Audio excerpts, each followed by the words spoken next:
Hello दोस्तों, आप सभी का स्वागत है करंट अफेयर्स के आज के सेशन में। और आज है 4 अगस्त। तो चलिए शुरू करते हैं हम लोग 3 और 4 अगस्त का करंट अफेयर एमसीक्यू।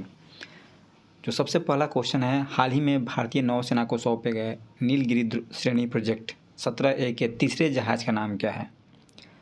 तो इसमें तीसरे जहाज़ जो प्रोजेक्ट 17A के तहत बना है उसको शामिल किया गया है।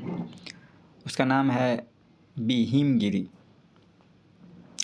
और दोस्तों, ये युद्ध पे जो स्टील्थ फ्रिगेट है हिमगिरी, उसको garden rich ship builders and engineers जो कोलकाता में है उसको बनाया गया है उसके द्वारा।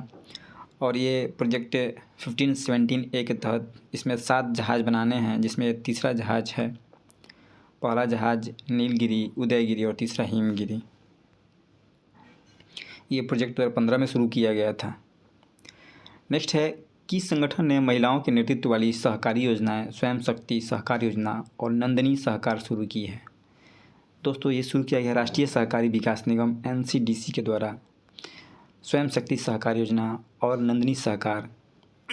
इसमें दोस्तों, इस योजना के माध्यम से महिलाओं द्वारा संचालित स्वयं सहायता समूह जो हो SHG health self help group और जो सहकारी समितियां हैं, उनके माध्यम से महिलाओं के लिए अस्थायी आजीविका का साधन को विकसित करना, डेवलप करना, उनके लिए ऋण उपलब्ध करवाना।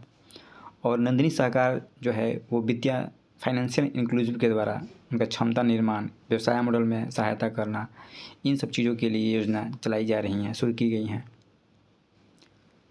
अगला है, हाल ही में भारत का पहला कृत्रिम बुद्धिमत्ता AI संचालित आंगनवाड़ी केंद्र किस राज्य में शुरू किया गया है? तो ये शुरू किया गया है महाराष्ट्र में।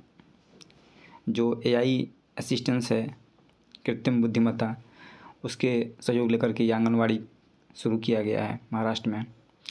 और ये देश का पहला कृत्रिम बुद्धिमत्ता संचालित आंगनवाड़ी केंद्र होगा। और ये मिशन बाल भरारी के तहत, ये पायलट स्कीम के तहत बाल शिक्षा के लिए ये डिजिटल उपकरण मुहैया कराता है। अगला है, किस AI संचालित रोबोट को अंतर्राष्ट्रीय अंतरिक्ष स्टेशन ISS में अंतरिक्ष यात्रियों की सहायता हेतु शामिल किया गया है? तो दोस्तों, ये है AI सिमोन। इसको ISS में 2018 में इसको छोड़ा गया था। और ये ISS में जो अंतरिक्ष यात्री जाते हैं उनको ये सहायता उपलब्ध करवाता है। दोस्तों, ये एयरबस, IBM और जर्मन अंतरिक्ष एजेंसी द्वारा विकसित किया गया एक AI सहायक है। और यह आवाज़ से नियंत्रित होकर के ये काम करता है। और यह डेटाबेस कंप्यूटर मोबाइल कैमरा की तरह ये काम करता है, जिसमें वैज्ञानिक प्रयोगों और रखरखाव कार्यों में मदद मिलती है। नेक्स्ट है, केंद्र सरकार की ODOP one district one product पहल के अंतर्गत PM एकता मॉल का उद्देश्य क्या है?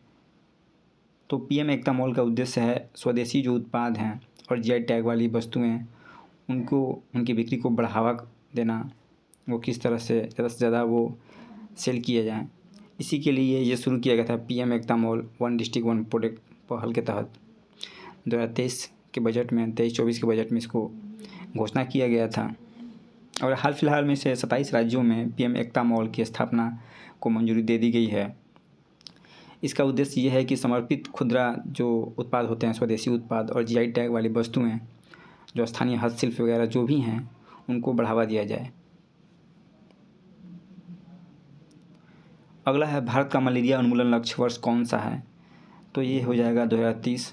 भारत ने अपना लक्ष्य रखा है 2030 तक मलेरिया उन्मूलन के लिए। और हाल फिलहाल मेरी चर्चा का विषय ये रहा कि जो ICMR है, Indian council of medical research, उसके द्वारा एडफाल्फियक्स मलेरिया का टीका डेवलप किया गया है।